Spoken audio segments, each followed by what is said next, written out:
Sir अब आ रही है। ठीक है, चलिए आज हम लोग जो है संस्कृत व्याकरण में आपादान कारक पंचमी विभक्ति के बारे में जो है आज हम पढ़ेंगे, जानेंगे।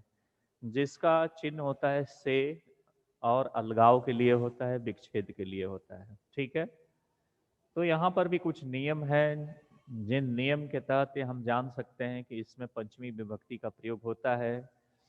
जैसे अगर हम कहें कि भय और रक्षा करने वाली, भय मतलब किसी से डर हो और दूसरा रक्षा करने वाले अर्थ में हमेशा पंचमी विभक्ति का प्रयोग होता है।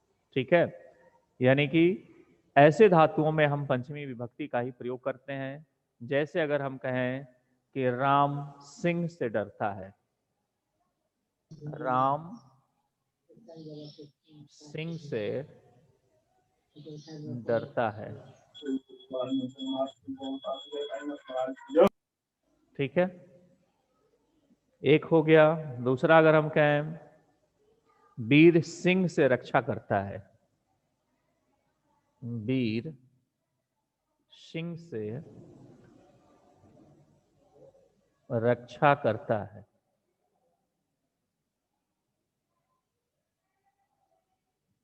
ठीक है, अब देखिए डरना का होता है बिभेति, है ना। तो यहां क्या हो जाएगा, राम सिंहात बिभेति, राम सिंह से डरता है। ठीक है, फिर यहां जब हम वीर की बात करते हैं तो इसमें जो होता है वीरह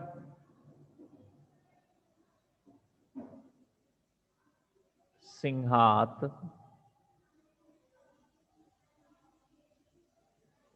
रक्षति। ठीक है, अब देखिए यहाँ पर हमने बताया कि दो चीजों में, एक जो है भय जहां हो और दूसरा जो है रक्षा करना, यानी ये दोनों चीजें हैं। एक तरफ तो भय दिखा रहा है, दूसरे तरफ जो है रक्षा करना, यानी कि दोनों तरह के ऐसे अगर कहीं वाक्य में अगर शब्द आते हैं तो ऐसे धातुओं में हम पंचमी विभक्ति का प्रयोग करते हैं। ये इसका नियम है। ठीक है, तो आप देखें यहाँ पर कि जैसे लिखा है कि राम सिंह से डरता है। ठीक है, तो सिंह से डरता है, इसका मतलब सिंह में पंचमी विभक्ति लग जाएगी। जैसे बालकात बालकाभ्याम बालकेभ्य होता है, वैसे ही सिंहात सिंहात सिंहाभ्याम सिंहेभ्य। ठीक है, तो इसलिए यहाँ पर जो है क्या बन गया, सिंह से यानी रामा सिंहात, और डरने का होता है विभेति, विभेति विभत विबन विभेश विविथ विवथ विभे विभे विभाव विभामा। यानी जैसे पठति पढ़ता पठन का रूप चलता है, वैसे ही विभेति का रूप भी चलता है। विभ धातु का मतलब भी होता है डरना। ठीक है, और रक्ष का मतलब होता है रक्षा करना। तो दूसरे में जैसे कि वीर सिंह से रक्षा करता है, एक तो डरने की बात आई और दूसरा जो है रक्षा करने से। तो यहाँ पर भी रक्ष में भी जो है पंचमी लगेगा, इसलिए क्या हो जाएगा, वीरः सिंहात रक्षति, यानी वीर सिंह से रक्षा करता है। ठीक है, इस तरीके से यहाँ जो है हम पंचमी विभक्ति का जो है प्रयोग करते हैं। दूसरा हम जैसे कहें कि बिना के योग में, बिना के योग में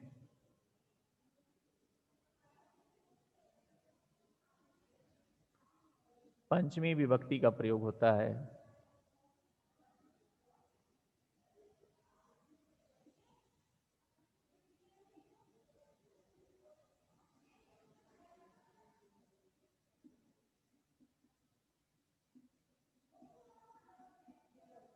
ठीक है, अब देखिए बिना के प्रयोग में जैसे हम कहें विद्या के बिना ज्ञान नहीं है ना। तो बिना के योग में यानी इसका संस्कृत बिना भी लिख सकते हैं, चाहे ऋतु। हम जो है रीत का जो है रीते का प्रयोग करते हैं, रीते का मतलब होता है बिना। यहां हम लिख सकते हैं रीते शब्द है, रीते का मतलब भी बिना होता है, या बिना का भी हम प्रयोग कर सकते हैं। तो हम लिखे क्या, विद्याया, यानी कि विद्या के बिना, विद्या के बिना ज्ञान नहीं, विद्या के बिना, है ना, विद्या के बिना ज्ञान नहीं। तो यहाँ जो है हम क्या कहें, विद्या के बिना, विद्या के बिना यानी विद्या में पंचमी विभक्ति, तो चूंकि आकारांत है इसलिए जो है विद्या स्त्रीलिंग है, इसलिए क्या हो जाएगा यहाँ पर, विद्या, विद्या। रीते भी लिख सकते हैं, बिना भी लिख सकते हैं, रीते, है ना। यहाँ चूंकि बिना है तो बिना भी हम लिख सकते हैं यहाँ पर, और बिना के साथ साथ हम रीते का भी जो है प्रयोग कर सकते हैं, रीते न ज्ञानम, ये हो गया आपका पंचमी विभक्ति का प्रयोग इसमें हो गया, विद्या के बिना ज्ञान नहीं है। ठीक है, तो बिना के योग में भी हम पंचमी का प्रयोग करते हैं। अब दूसरा, बही के माने बाहर के योग में, तीसरा है बही के योग में पंचमी का प्रयोग होता है।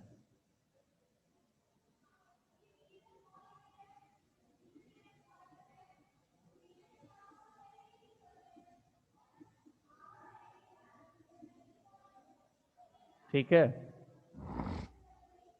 अब देखिए बिना के, बही का मतलब होता है यहाँ बाहर से मतलब है, कोष्ठ में लिख लीजिएगा, बही मतलब बाहर। तो बाहर के योग में पंचमी का प्रयोग होता है, जैसे हम कहें कि गांव के बाहर विद्यालय है, गांव के बाहर विद्यालय है।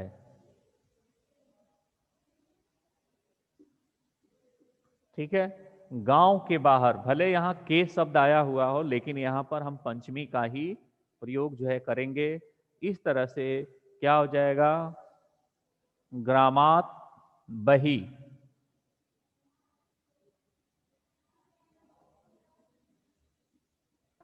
ग्रामात वही विद्यालय अस्ति, यानी गांव से बाहर विद्यालय है। ग्रामात बही विद्यालय अस्ति, यानी गांव से बाहर क्या है, विद्यालय, यानी कि विद्यालय है। ठीक है, तो इस तरीके से आप देख सकते हैं कि बही के यानी बाहर के योग में भी जो है हम पंचमी का जो है प्रयोग करते हैं। उसी तरह प्र और भू, चौथा इसका प्र धन भू, प्र और भू मिलके जो है होता है प्रभु, यानी कि उत्पन्न करना इसका अर्थ होता है। प्रभवती और भवती, तो दोनों जो है के योग में जो है पंचमी का प्रयोग होता है।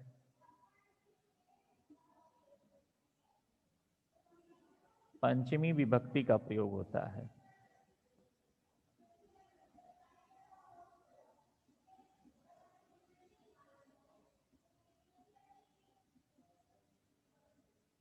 ठीक है, जैसे अगर उदाहरण के तौर पर हम अगर देखें तो अगर कहें कि गंगा हिमालय से निकलती हैं, ठीक है, गंगा हिमालय से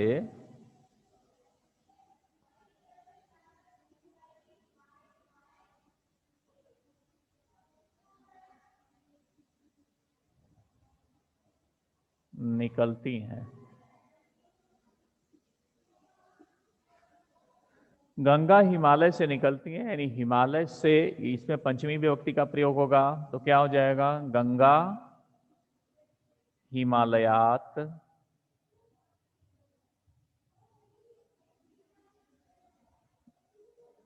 निर्गच्छन्ति का प्रयोग या प्रवहति, दोनों जो है हम प्रयोग कर सकते हैं। प्र धन भू, भू मतलब उत्पन्न होना जिसका अर्थ होता है, और दोनों के मिला करके हम जो अर्थ बनाते हैं तो उसका अर्थ होता है क्या, प्रभवती। तो ये भी लिख सकते हैं कि गंगा हिमालयात प्रभवती।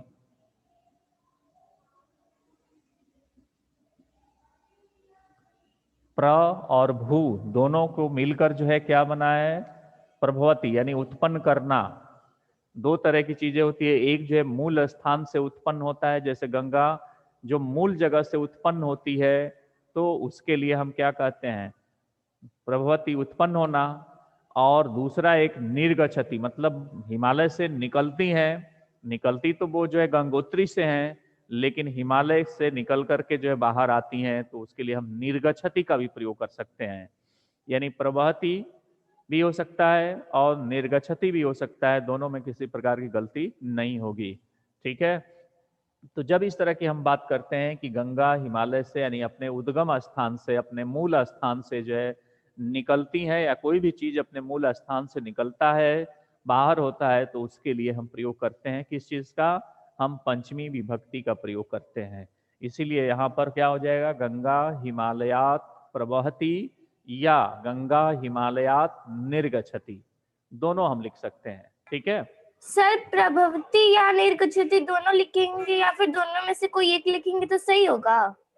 दोनों में से कोई एक लिखेंगे, अब दोनों नहीं लिखेंगे। ठीक है, ये कोई- सर वही बट दोनों में सर से जो कोई एक निर्गछति, लिखेंगे। निर्गछति का मतलब भी सर निकलना जो ही। निर्गछति है उसका सर मतलब हाँ जी, निकलना होता है, और प्रवाहती का मतलब भी निकलने से मतलब है, मतलब दोनों में उत्पन्न होना। अंतर जैसे कोई चीज कहीं से मूल स्थान से पैदा हो रहा है, यानी कि निकल रहा है, जैसे गंगा गंगोत्री से निकलती हैं या हिमालय से निकलती हैं, इसका मतलब वहां से पैदा हो रही हैं, है कि नहीं, उसके पहले वो कहीं दिखाई नहीं यस देती। तो दोनों का सेंस तो एक ही है, निकलना या पैदा होना। प्रवाहती से मतलब ये हो गया, ज्यादा थोड़ा सटीक रहता है, क्यों कि इसका अर्थ उत्पन्न होना तो हो ही रहा है, लेकिन उसके साथ साथ भी बहना, भाई जल बहने के काम आता है, तो इसलिए प्रवहती ज्यादा सटीक जो है यहाँ बैठता है, और प्रवहती का प्रयोग जो है हम कर सकते हैं। लेकिन अगर निर्गछति भी आप लिख देते हैं भूल कर, चाहे जैसे भी, तो गलती नहीं होगी। ठीक है, तो इसलिए आप दोनों में से कोई लिख सकते हैं, प्रवहती लिखेंगे तो अति उत्तम है, और निर्गछति भी लिख सकते हैं, इसका मतलब भी निकलना होता है। ठीक है, क्लियर है? Okay sir, yes sir. अब देखिए, जिससे यस सर, जिससे पढ़ा जाए, अध्ययन किया जाए, है ना, जिससे पढ़ा जाए,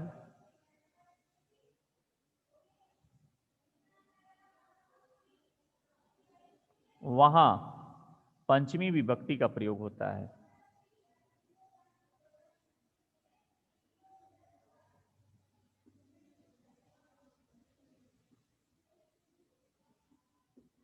प्रयोग होता है। ठीक है, जैसे अगर हम बात करते हैं कि छात्र अध्यापक से संस्कृत पढ़ते हैं, छात्र अध्यापक से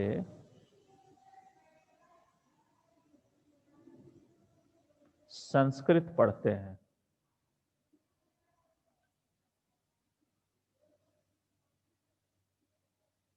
ठीक है, छात्र अध्यापक से संस्कृत पढ़ते हैं, अगर ये हम लिखते हैं तो क्या हो जाएगा, छात्रा, यानी छात्र यानी बहुत ही छात्र हैं यहाँ पर, तो छात्रा छात्रौ छात्रा, तो क्या हो जाएगा, छात्रा। उसके बाद अध्यापक से, यानी पंचमी विभक्ति का प्रयोग होगा, क्योंकि पढ़ने के सेंस में पंचमी विभक्ति का प्रयोग होता है, इसलिए क्या हो जाएगा, अध्यापकात, अध्यापकात संस्कृतम पठत भी कर सकते हैं, या एक और शब्द होता है इसके लिए, अधीते। अधि का मतलब भी, अधीत का मतलब भी पढ़ना होता है, उस सेंस में हम उसके लिए प्रयोग करते हैं, अधीते भी लगा सकते हैं या पठती। छात्रा अध्यापकात् संस्कृतं पठति। ठीक है, संस्कृतं पठति। छात्रा अध्यापकात् संस्कृतं पठति। अध्यापकात् हो जाएगा यहाँ पर। ठीक है, क्लियर है? Yes sir. Yes sir. तो चलिए, समझ में आ गया होगा हमको लगता है कि पंचमी विभक्ति का प्रयोग मूल रूप से आप ये जानिए कि जहाँ डरने की बात होती है, जहाँ बाहर जाने की बात होती है, जहाँ पढ़ने की बात होती है, जहाँ कहीं से निकलने की बात होती है, तो ऐसे जगहों पर पंचमी विभक्ति का प्रयोग होता है।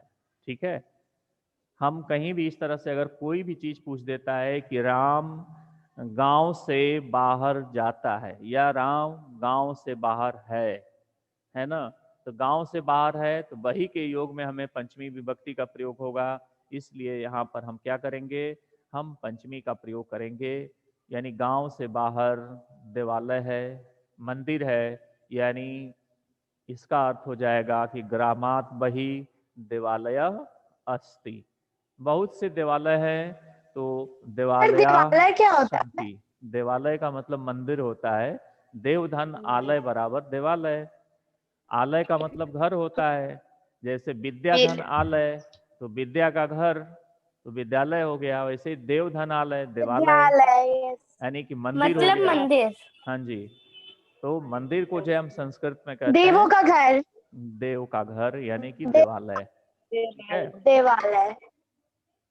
हाँ, दिवालय मत उसको पढ़ना, देवालय शब्द है, दिवालय नहीं। ठीक है, चलिए हम आगे चलते हैं। सर आप छात्रा अध्यापकात् संस्कृत यहीं तक लिखे हैं। नहीं, आगे है संस्कृतम संस्कृतम पठति। पठति। ये दिखाई, संस्कृतम पठति हाँ ना। जी, दिखाई नहीं दे रहा होगा। पठति का प्रयोग किए हैं आगे। एक एक जो है आप इसके जो नियम है उसको आप एकदम याद कर लीजिए हमेशा के लिए। कहीं भी कहीं से भी कोई पूछता है किसी भी तरह का, तो कोई भी परेशानी आपको नहीं आनी चाहिए, क्योंकि सभी रूल आप जो है इसके, या जो भी इसके नियम हैं वो आप जो है इस समय पढ़ रहे हैं, और इसके बाद भी आप उसके भी नियम पढ़ चुके हैं, लकारों का, कि कैसे जो है किस लकार का कब जो है प्रयोग होता है, यानी कि वाक्य किस प्रकार का है, किस लकार में है, इसको जो है जान करके हम जो है पढ़ते हैं और तब जो है हम समझ लेते हैं। ठीक है, अब हम चलते हैं संबंध कारक षष्ठी विभक्ति।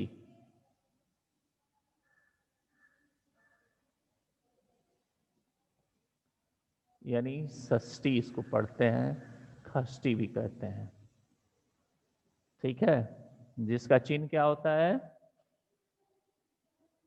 चिन्ह क्या होता है इसका? हाँ, का के की, का की रा रे री। ठीक है, री। हाँ जी। अब चलिए हम दूर और समीप के योग में, काके की रारे री। पहला नियम है दूर और समीप के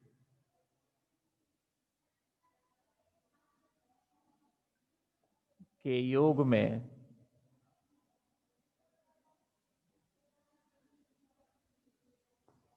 षष्ठी विभक्ति का प्रयोग होता है।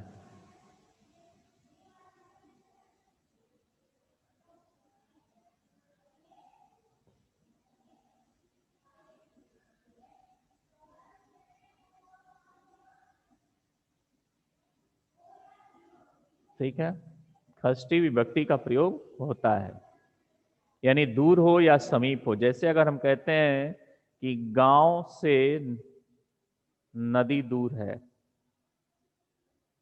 गांव से दूर नदी है, ये भी कह सकते हैं। गांव से नदी दूर है।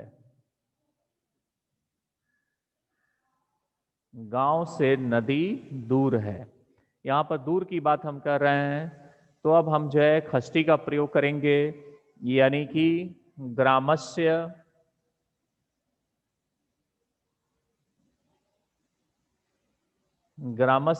इसका मतलब गांव से, और दूरम नदी अस्ति,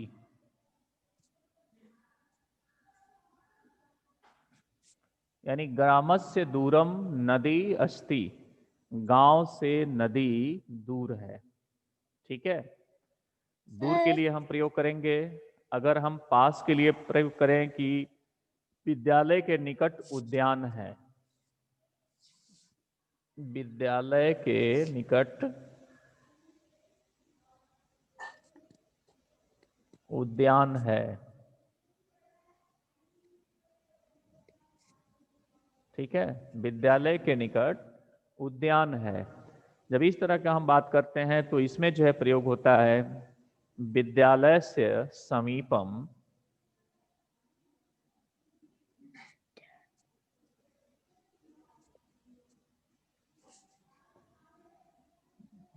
समीपम उद्यानमस्ति,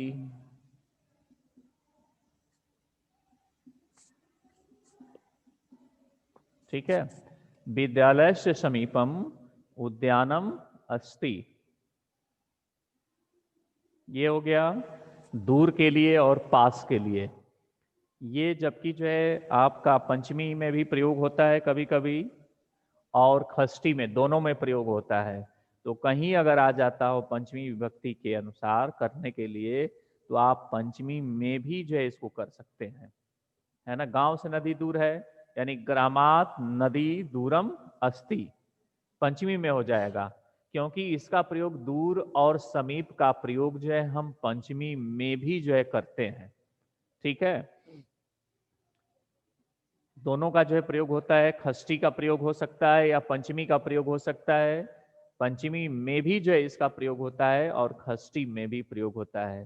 तो यहाँ हम खष्टी की बात कर रहे हैं, इसलिए हम विद्यालय से का प्रयोग कर दिए हैं। अगर हम पंचमी का प्रयोग करते तो विद्यालयात समीपम उद्यानम अस्ति, यानी विद्यालय के अस्ति। निकट क्या है, उद्यान है।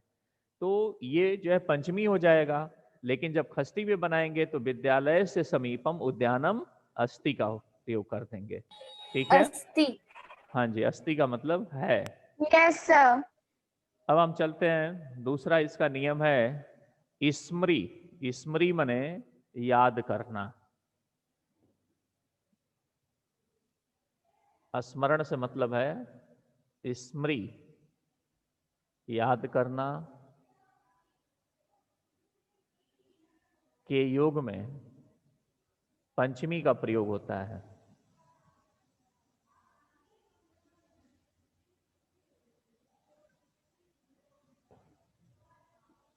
पंचमी का प्रयोग होता है।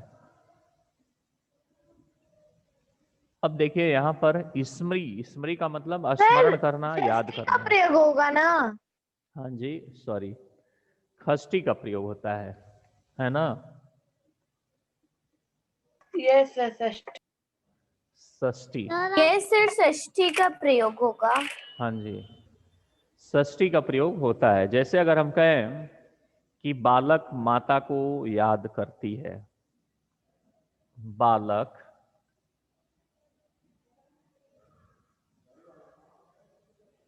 बालक माता को याद करता है।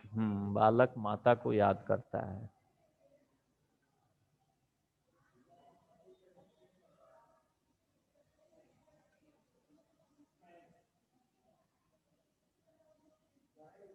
ठीक है, बालक माता को याद करता है, तो इसका हो जाएगा बाला, बाला मातु स्मरति।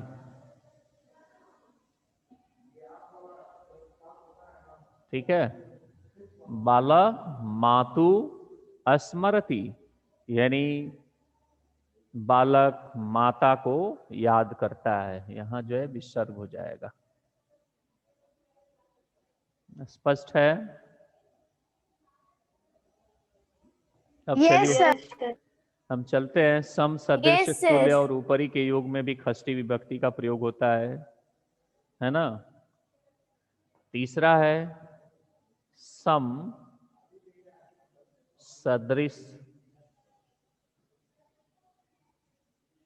सम, सदृश, उसके बाद तुल्य,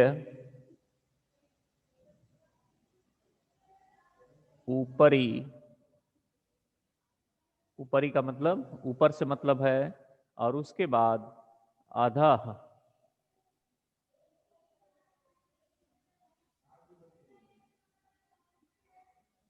अधः का मतलब नीचे के योग में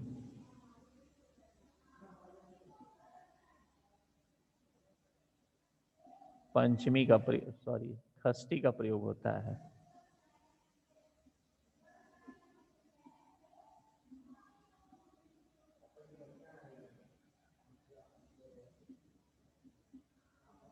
ठीक है, षष्ठी का प्रयोग होता है। जैसे अगर हम देखें, अगर हम बात करते हैं कि राम के समान कोई दूसरा नहीं है, राम के समान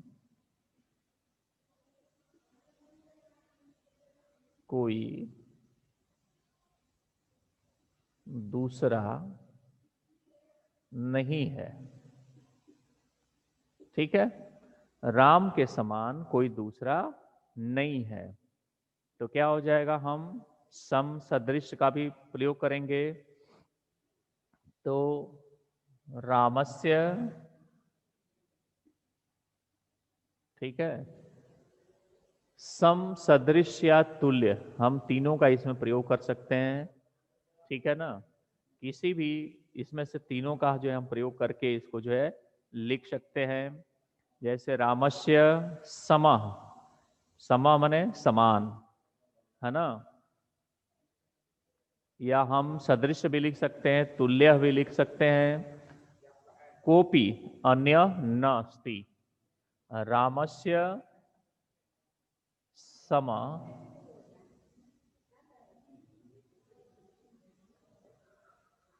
अन्य कोपी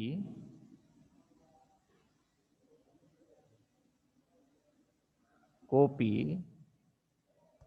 नास्ति। सर आप वहां पर कॉपी कैसे लिखे हैं? क धन अपि बराबर कोपी होता है ना। क धन इस तरह होता है, एक मिनट,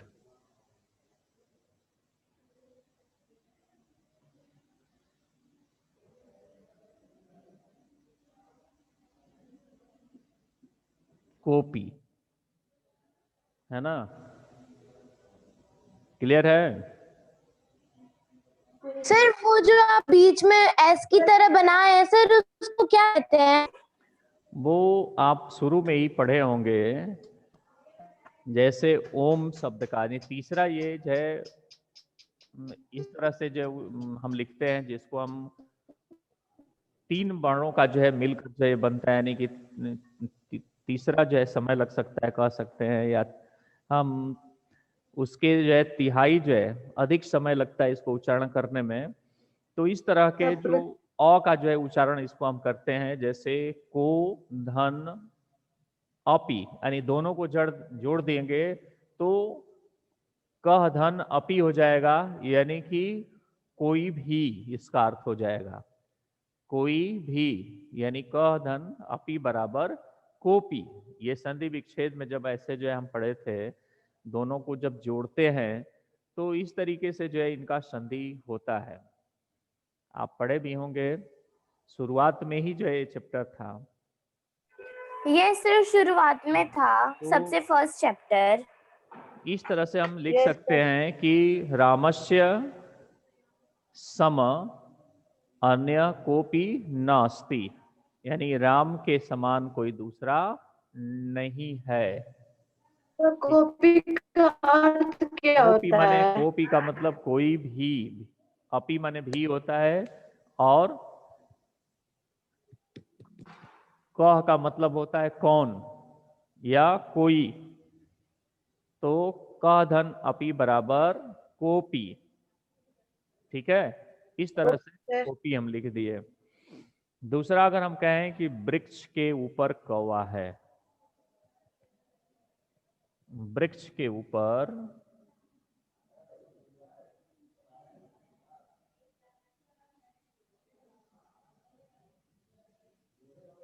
कौवा है,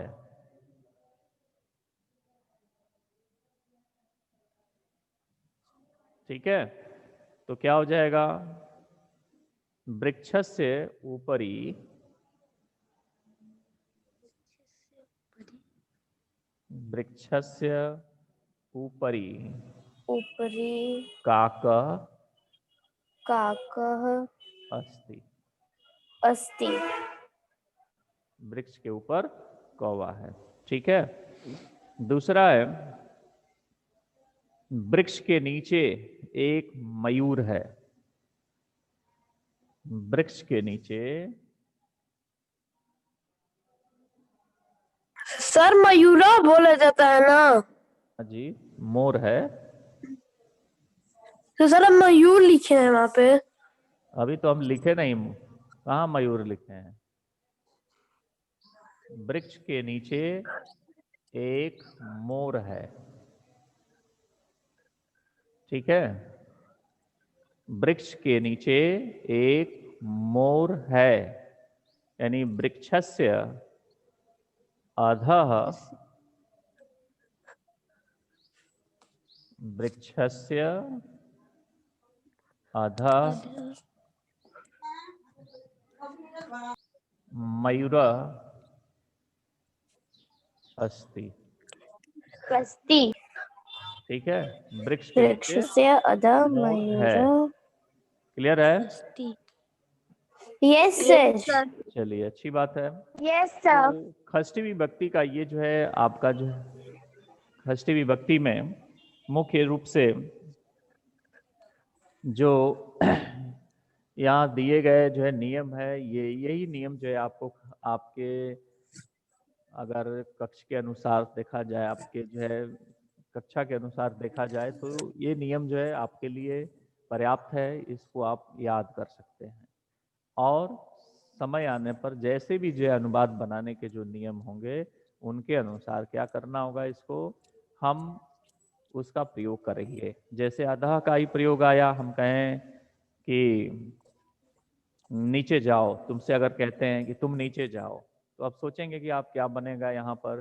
तो नीचे जाओ, इसका मतलब यहाँ ये जो वाक्य है, ये जो है किस लकार में है? लोट लकार में है, ठीक है।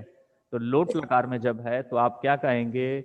नीचे जाओ, इसका मतलब त्वम अधः गच्छ, इसको हम कहेंगे त्वम अधः गच्छ, तुम नीचे जाओ और पानी लाओ, ठीक है।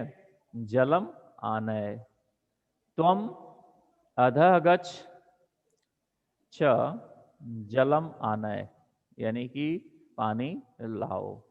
तो कोई भी इस तरह के जो वाक्य होते हैं, अगर हम कोई भी पूछता है घुमा करके भी, तो आप पहले आप उसको ये समझना चाहिए कि ये किस लकार में है ना। 5 जो लकार हमारे हैं, जो लट लकार, लिट लकार, लंग लकार, लोट लकार और विधिलिंग, तो ये तो हमारे जो है लकार हो गए। उन लकारों के अनुसार जो है हम जो वाक्य जिस लकार में होंगे उसी के अनुसार हम प्रयोग करेंगे। बाकी जिस पुरुष और वचन का जो कर्ता होगा, उसी वचन पुरुष की क्रिया भी होनी चाहिए, ठीक है। और उसी के अनुसार जो हम इसका प्रयोग जो है करते भी हैं। क्लियर है? समझ गए होंगे? Yes sir. Yes sir. चलिए, अच्छी बात है। तो आप षष्ठी विभक्ति रहने दे रहे हैं, सप्तमी पूरा भी नहीं हो पाएगा, है ना। Okay sir. सर जो संबंध ओके सर। वो हाँ जी।